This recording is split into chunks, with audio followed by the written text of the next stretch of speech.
our next guest, he's a real good friend of mine and actually a friend of a lot of people in the rock and roll and the music business. If everybody out there remembers the rock club L'Amour's in Brooklyn, we have DJ Alex. Johnny B, you crazy bastard. How are you? What's going on, buddy? Good to see you, man. How you been? The original gangster right here, people. It's nice to meet you. Welcome to the show. Very nice to meet you. Thank you. What's going on? Thank you for coming on the show. It's a pleasure. It's a pleasure to be here, man. Now listen, L'Amour's opened when, 1980, 79? The original L'Amour in Brooklyn opened in 1978. November 1st Right. was the first day, and it was a really kind of weird because Gloria Gaynor was the first performer. Now go figure. November 1st, 1978, and she sang "I Will Survive," which was her big hit at the time. All right. Every woman's theme song. Well, before we get into the stories, Alex was the main voice behind L'Amour's. Any of the commercials you heard, he was always the hidden DJ behind the stage, announcing the bands. And it's like this is like the Howard Stern of the club scene. But he's writing a book on the L'Amour's days, so that's what you're here to promote. Yeah, the book is called Rock Capital of Brooklyn. It's basically a history of the club, which was, at the time, the most famous heavy metal club in the world. More famous than CBGB's in the metal sector of the music industry.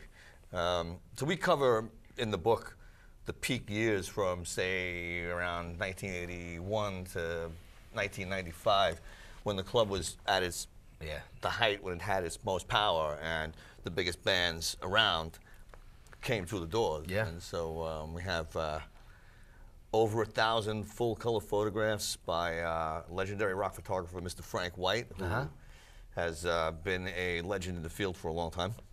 And also my collaborator, Ian Creasday, who also wrote his own book, The History of Heavy Metal, Volume 1 and 2, Sound of the Beast.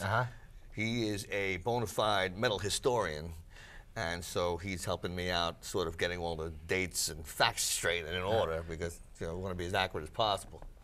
It's like fine-tuning the Now, book. do the original owners, George and Mike Parente, they have anything to do with this, or just on the sidelines? They are going to contribute, some stories and no money. and some fun stuff. They may take some money. I'm from only me. kidding, George. Mike, I gotta bust your chops.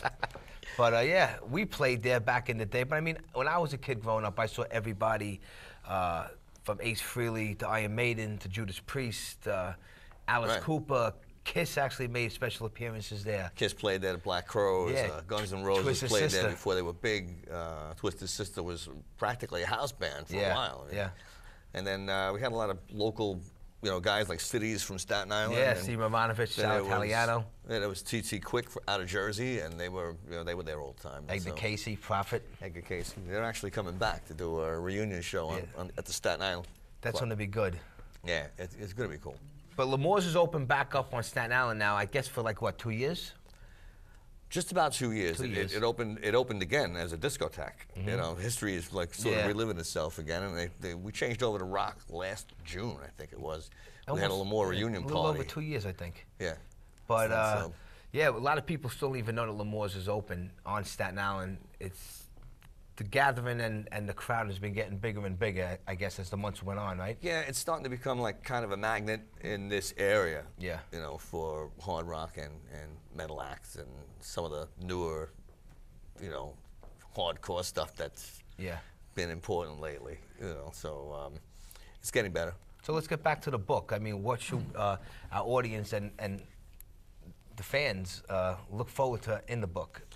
Well, if you were at the club, you're going to relive all of the shows. I mean, we have pictures from just about every band that's played there, all the big bands anyway. Yeah. And whoever else we could get. I mean, like big local bands too? Big local bands like all the guys we just mentioned, Cities, Twisted Sister, T.T. Quick, Manowar, NYB is in there somewhere.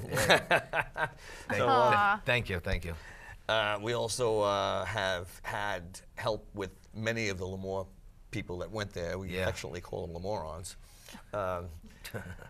They have been sending in ticket stubs and memorabilia, bumper stickers, posters, nice. photographs, and we're going to compile all that stuff and sort of wrap the whole book around memorabilia. Like the first 40 or 50 pages on either side of the book is nothing but ticket stubs and backstage passes. Yeah, see, that's cool. Stuff that everybody has sent in. Yeah. And then the core of the book is all the bands that played. We have a whole section on backstage shots, people fooling around backstage, Overkill. Yeah, yeah. A lot of history was made backstage. Anthrax was hanging out with Manowar. Y&T was hanging out with Overkill. You know, and all these guys sort of, they knew something really good was happening here. They knew this was going to be a big thing at the time. I mean, is it going to be a 21 and over viewing book, or are you going to have, like, you know, R-rated stuff, pictures, cool stuff? Unfortunately, the book is able to be viewed by all audiences. Okay. All audiences. Did you advertise somewhere that you were looking for memorabilia for the club? Like, did you? Yeah, actually, we have a MySpace page that's dedicated solely to the L'Amour book, and we put out the word on MySpace, and we got a lot of contributions. Wow, that was smart. From a lot of people. Yeah, well, that's something that everyone's going to get involved with. Right. You know, something's going to go down in history. They're going to want to be part of it. Yeah, and they're sending in shots of them in the crowd, and you know, people hanging out, and really captures the whole essence of the era of the 1980s. That whole, you know, it was like a big giant hair convention in there. I mean, there's nothing but hair in the place. And the whole spandex thing, and the whole Couldn't leather tell thing. people apart. What about the Staten Island Stud? Did he get in touch with you? The Staten Island Stud will probably contribute, hopefully, before the book comes out. But he was there, and he used to do. He would come and hang out, and I'd always make an announcement on Staten Island Stud is in the house. Yeah. He was here about 3 months ago on Yeah. his The show. Yeah, he was Or funny. I would say, and then when he leaves, I would say, you know, Staten Island Stud has left the building. Yeah, And that was a classic. Yeah, and But he was a good guy, you know. Pretty popular. He did some. He did some sumo wrestling thing my on Thursday God. nights in the club. That is I got funny. into the suit once, and it was 600 degrees in about 10 seconds, and I got right back out of it. Yeah. At the end of that for me. What made you decide to write this book? Where did you just wake up one day and say, I'm going to write a book about L'Amour? That's a really good question. There has been a lot of books written about the West Coast scene.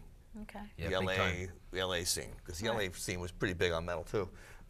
Books written about the Whiskey A Go-Go, Very books written big. about the Roxy, books written about Motley Crue, and all the bands that are LA-based bands that came out and became famous. Nothing really has been written about what went on during those years on the East Coast. There's books written about the Fillmore East. There's books written about CBGBs. Yeah.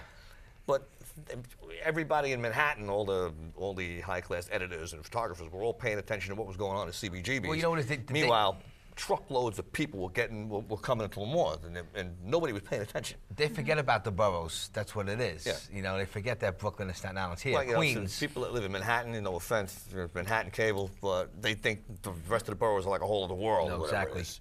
You know, but that's the way it was. And after a while, people started to notice. And about 5 or 6 years later, club got really, world famous.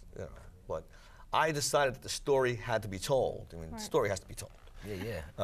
But there's nothing out there about what happened on the East Coast. Nothing. And that might be your pension plan right there, that book. I don't know. You know, you take it out. Of course. Did you get picked up by a publisher? Possible. I don't know. Everything run with that book. has a reason.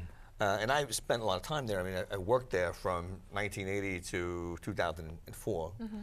And As a DJ. as a DJ, and spent a lot of time in the place. So I actually lived through this whole story that I'm telling. I was there. So, what better way to tell the story than living it first? And then everybody else that hung out there, they have stories too. Right. Are So you they still were all friends with a lot sending of them those in people? and helping out. You're friends with a lot of the people from the Oh club? yeah, still friends. Still keep in contact?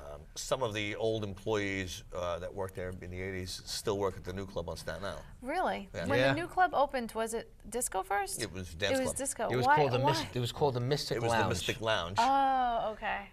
Same remember. owners. And then they had a L'Amour reunion, and we packed the place. Yeah. People came from all over the place. Anything else you want to say before we sum this I wanna meeting say, up? Buy the book. It's coming out spring 2009. Everybody look out for it. We're going to have a big book release party at the club, too. Oh, so yeah, definitely. Well, when nice. his book comes out, he will be back here. I will be back. We're going to promote the book, maybe have a raffle giveaway, maybe have a free book thrown into the Why not? Yeah. into the midst. Be happy to autograph it. Yeah, definitely. And also, come to the charity event. I'll be DJing. Right. I'm No, working. not just you. Like everyone. You said, is there anything else you want to say? I will be besides buy the DJing, book? so when you come in, look up at the booth and say hi and come up and make a request. Oh, I good. will be I'm looking working. forward to Tell him that. you saw him on the Late Night with Johnny P show. Exactly. right. Don't beat him up, but it'll be all good. It's really nice having you. DJ Alex, My man, thank Kayne, you very much. Thank you very much. All right. Nice meeting you. Thank you. And I'll Pleasure see to be you here. soon.